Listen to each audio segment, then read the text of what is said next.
If your Roomba docking station isn't working, you can still charge the robot vacuum using a couple of simple alternatives. The most reliable option is charging directly with the power adapter.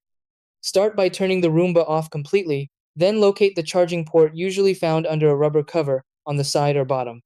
Clean the charging contacts to remove dust. Connect the original Roomba adapter directly to the port and plug it into a wall outlet.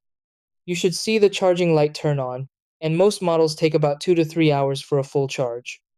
Always use the official adapter, since Roomba units require the correct 22.5V DC power output to charge safely.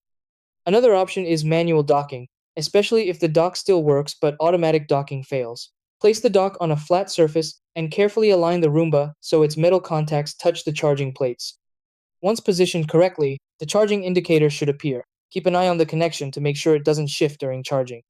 Both methods work well, but direct adapter charging is usually the fastest and most dependable solution when the docking system stops functioning.